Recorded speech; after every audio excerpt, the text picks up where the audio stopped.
સાંભળો, મારે તમારા મમ્મી સાથે નથી રહેવું. કેમ હું થયું? અને મારા મમ્મી ક્યાં જાહે? પણ મારી બધી વાતમાં મને ટોક્યા ટોક કરે છે. કચરા પોતા કરું તો ટોકે, રસોઈ બનાવું તો ટોક્યા રાખે. હવે મને બધી વાતમાં નથી ગમતું આવું. એટલે આ બધી વાતમાં મમ્મી કાંઈક ને કાંઈક કીધા કરે, ઈ તને હું એવું લાગે છે કે ઈ ટોક્યા કરે છે એમ? અરે ઈ ટોક્યા નથી કરતા, ઈ સમજાવે છે જેમ તારા મમ્મી તને સમજાવતા હતા એમ. અને ખાલી ફરક એટલો છે કે તું અહીંયા તારે સાસુ સમજે છો, મમ્મી નથી સમજતી ને એટલે.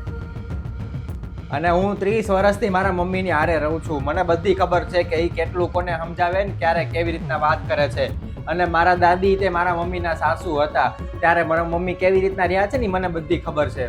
તમે છે ને મને કાંઈ ન સમજાવો, ખાલી તમે મને એટલું કહી દો કે તમારે મારી સાથે રહેવું છે કે તમારા મમ્મી સાથે.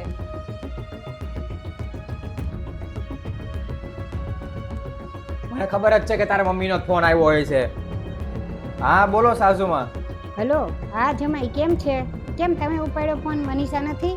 આ તમારી દીકરી જો મને કહે છે અત્યારે કે એની સાસુ હારે નથી રહેવું. હા તો એમાં શું થઈ ગયું? પણ એ એકલી રહી લેશે, એને એની હાવ હારે ન બને તો પછી ક્યાંથી ભેગી રહે? અરે હું એકનો એક છોકરો છું આ ઘરમાં, અને મારા મમ્મી પપ્પા આ ઉંમરમાં ક્યાં જશે?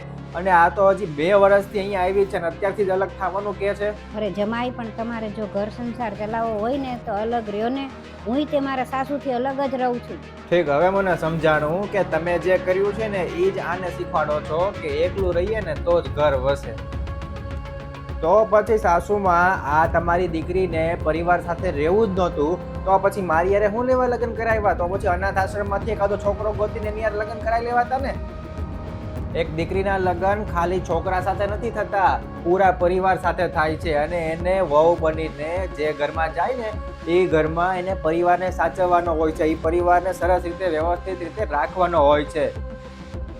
અને જો એ આવું બધું ન કરી શકતી હોય ને તો એક કામ કરો, તમે અહીં આવીને આને લઈ જાઓ. કેમ કે મને મારા પરિવારમાં મારા માતા પિતા જરૂરી છે, મારી વાઈફ એટલી જ જરૂરી છે. અને કદાચ ભવિષ્યમાં જ્યારે પણ મારા છોકરા થશે ને તો એના માટે દાદા દાદીનો પ્રેમ જરૂરી છે. એટલે જો આ તમારી દીકરી આ બધું જ કરીને રહી શકતી હોય તો ઠીક છે, અને જો આ ન કરી શકતી હોય ને તો તમે અત્યારે લઈ જવાને વિચારી લો તમારી રીતે સાસુમાં. તમારે લઈ જાય હોય તો ઠીક, અહીં રાખવી હોય તો ઠીક. મૂકું ફોન. અરે જમાઈ વાત તો સાંભળો. હલો હલો, હું તને છેલ્લી વાર કહું છું, મારા મમ્મીની માફી માંગી લે અને અહીંયા શાંતિથી રહે.